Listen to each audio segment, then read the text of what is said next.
This isn't about fixing a boat. It's about what it costs when things stop moving. Every delay burns something: money, weather, and patience. Do it ourselves and keep control, or pay for speed and give some of it up. There's no perfect call here, just trade-offs, made under pressure while the clock keeps ticking. This is what boat ownership actually looks like. So we're draining the sail dry fluid, and notice how it's not coming out very much.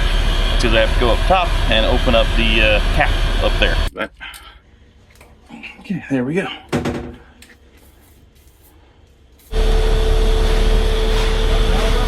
Now it's coming out. Very nice.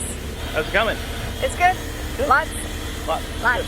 Now we finish waiting for it to drain all the way out, and then put the plug back in and fill it back up with good stuff. Well, not the big guns. Yeah.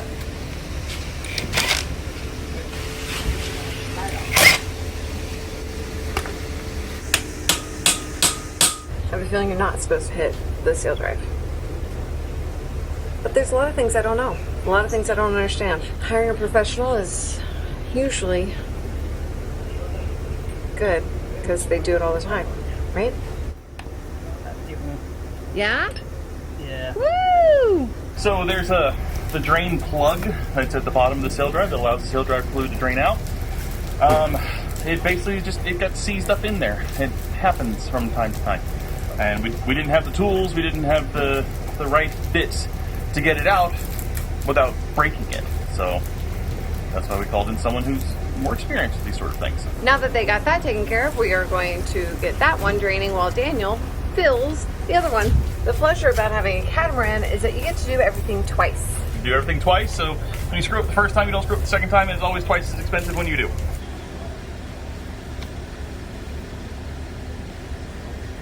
Now, can anyone tell me why one is so much darker than the other?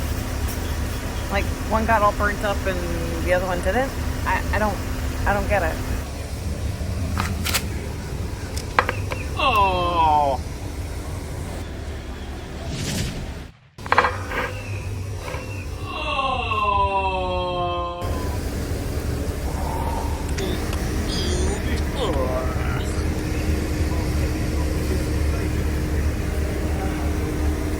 Yuck. Here's a tip for all you fellers and fellettes out there. Don't give it all the torques. I mean, just tight. Just make it tight. It doesn't have to be, just snug.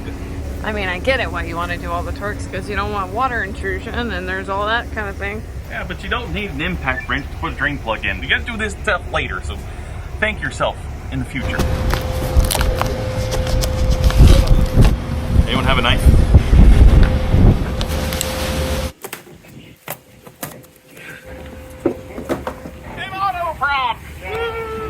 I've only waited about 2 months for these, so yay!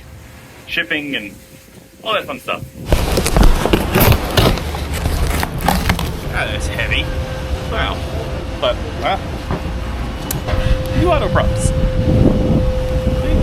It only costs $10,000 for both of them. And we take it out of the box and it looks like one of the propellers is bent. It's already damaged before we even put it on the boat. Bent is a strong word. It's dinged. So we decided to take off, the covers on all the new prop. And wow. Let me just say, they're both new props. Brand new stinking props. That looks nice. That one seems right. Yeah, we're gonna snap a picture and send it to the manufacturer, the company that makes these. Yeah. See what they can do. Now, in case you don't know, I've never done this before. But I saw a couple YouTube videos, and it seems fairly straightforward.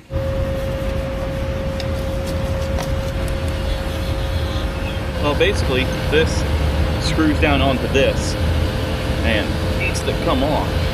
I mean, we could still hire somebody else. That is an option. Yeah, I haven't broken anything too bad yet, so.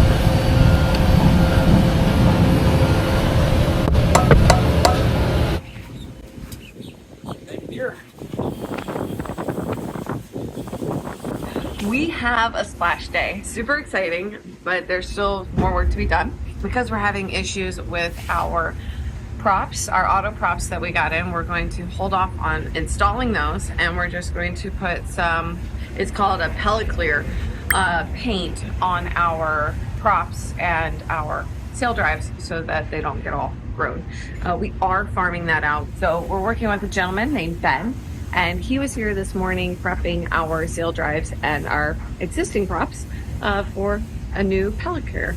Now I'm going to start on a project that we've been putting off a long time. It's the Safari windows. They need to be rebedded, like seriously rebedded. Like yesterday rebedded. One. Several more to go.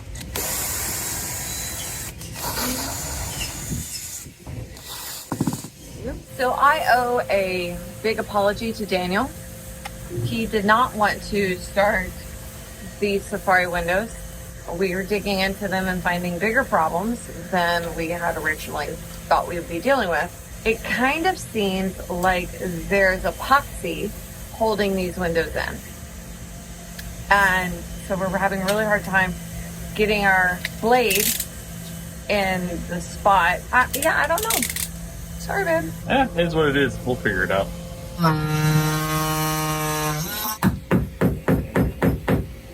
So we're literally hammering our window. It does seem to be working. It is a slow process. I think there is a special kind of hell for people who epoxy their windows in. The special hell.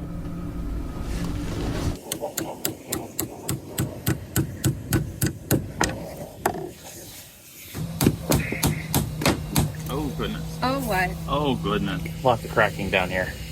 Lots of cracking. Maybe that's why they did all the epoxy. Maybe.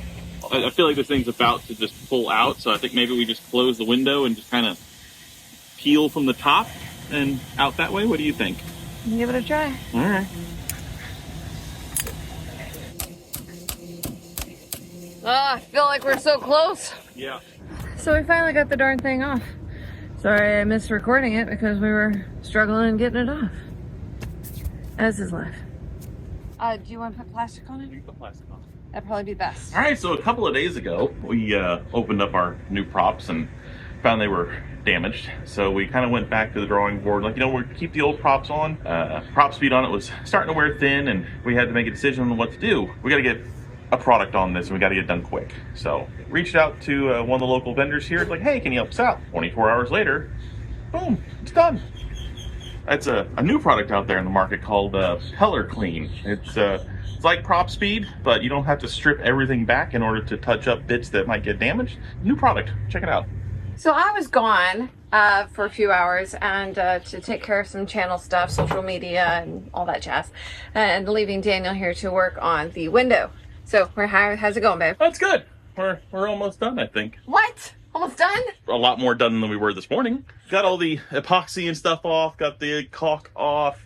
We don't want this to seem like magic to you guys, because honestly it's not. There's a lot of work that goes into this kind of stuff. And I don't want you guys to be blindsided and thinking that this is an easy thing. I'm using a ridiculous amount of tape to get this corner right. And it's still probably gonna look funky. I'll do the best I can. That is how you tape a corner with straight lines. That's professional grade. So starting anywhere, we can just pull the tape off and come off nice and clean. That's the plan, at least. All right, we are putting in our window frame today. I think we have everything prepped, and so we're just gonna get this taken care of. Get it knocked out once and for all. Final prep, I have some isopropyl alcohol. I'm gonna clean the edges, and Daniel is going to do some final taping on the frame. Yeah, the idea is here that we're going to put this tape on, so whenever we caulk outside the window frame, the caulk doesn't squish through the screw holes and make a gigantic mess. Here goes nothing, guys. This is exciting. This is so much caulk. That's what she said.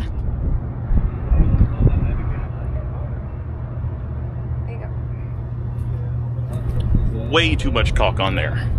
Perfect. I really don't think there's too much caulk. I think it's perfect.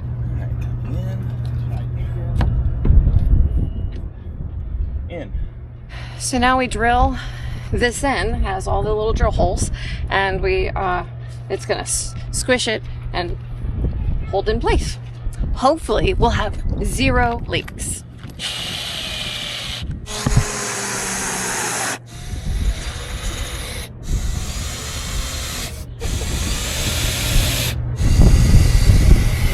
Last one.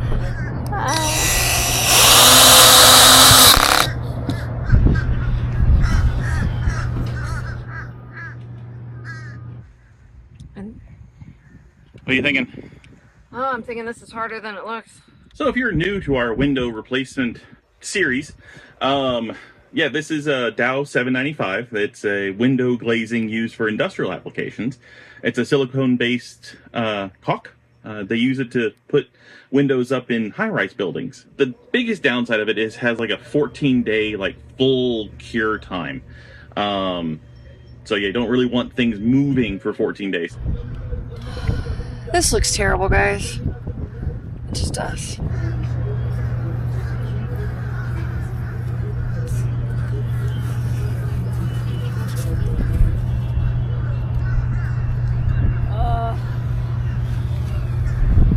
Looks like shit.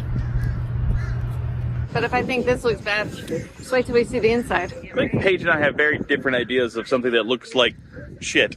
I think this looks great. I think it might just need a little bit of cleaning up. But other than that, I think it's a fantastic job. I can guarantee it looks a lot better than if I tried to do it. That's a promise. The worst part is I'm going to see this every day, and I'm going to know it's my fault. Really, the worst part is, and this is just a complete rookie mistake, we did not tape the frame on the inside. So there's a bit of goop still on there, but the line looks good. There's just a little tiny bits of some spots that are it's a little thin, but all in all, it looks great. It looks really good. We just need to clean up some of the goop. Paige is not convinced. The best way to clean up 795 is with Xylol. Of course, it's always better to get it when it's wet rather than wait for it to dry. There, like it never happened. So we talked to our surveyor, and good news, there's nothing wrong with the crossbeam. huzzah! Hey, check one off the list. We don't have to worry about. Yeah. Thank God. Unfortunately, he did poke around a little bit and saw a couple of issues that we might be concerned about. Yeah. One we want to address while we're out of the water, and it's our rudder. Yeah. Let's take a look. How do you know you've been married for a while? When you say the same things, the same cadence, at the same time. In the same tone. Yep, that's what we do. Yeah, this right here, that right there is where the rudder is starting to delaminate and water gets in. So while we're in the yard and we're still waiting on those props to come back in, I decided to go ahead and take care of that rudder issue and tackle a few little projects.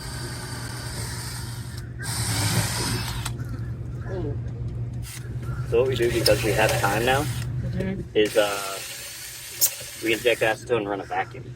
Inject at the top, put a vacuum at the lowest end, and that pull the acetone through the whole thing. You know, you have two separate molds, and they smush them together. And then so in your leading edge and your trailing edge, you don't actually have glass wrapping around it. And what we can probably tell here by where our drill was actually allowing water out, this is the amount of surface that is actually bonding between the two halves where the glue is. And then this is a hollow wood that could have been hollow from the start or foam. I'm going to assume it was always hollow and that she's pretty hollow all in this section, and then we'll have our rudder stock there. Is this kind of normal? Very. Oh, okay. This is more often than not, a rudder's made like this than the opposite. Unfortunately, they all fail the same way, where you got to typically put, you know, when the rudder comes to us that has damage, it needs repair, there's typically a crack either on the leading edge or the aft edge, and we have to wrap glass, you know, all the way around to hold those two seams. So instead of having just glue, which any kind of vibration that goes through that glue will just crack it, you actually have to have some cloth with your resin there. So one of the things that we want to do is get rid of these snap buttons that are around the windows. They do come with shades, but you know, all kinds of grime and grossness gets stuck in between the shade and the hull, and it just makes a mess. So we're gonna get rid of the snap buttons and clean it all up.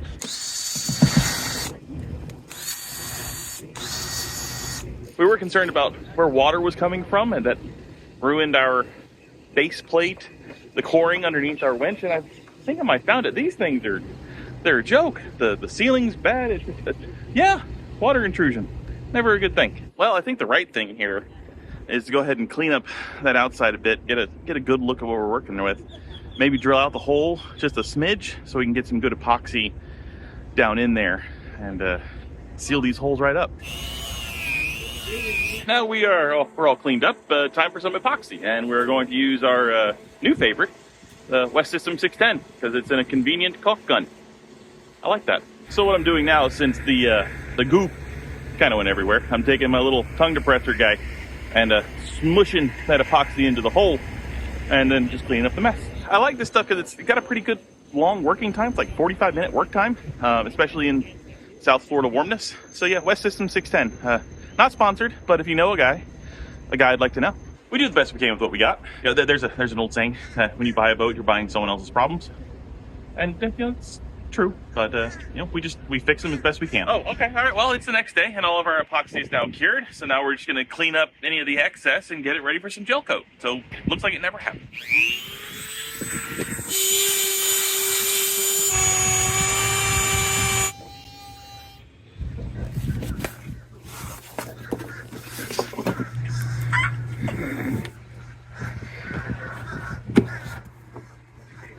So what do we got here? Oh my God, there it is.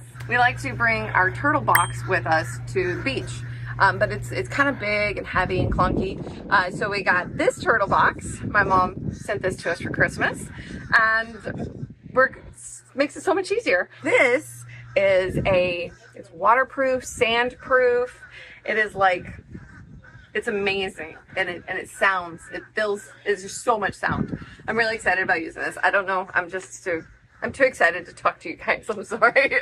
I mean, it's not huge, but it does produce some super huge sound. I mean, our other one over there, like we have completely abandoned the boat stereo system for that turtle box, and it's amazing. Not sponsored yet.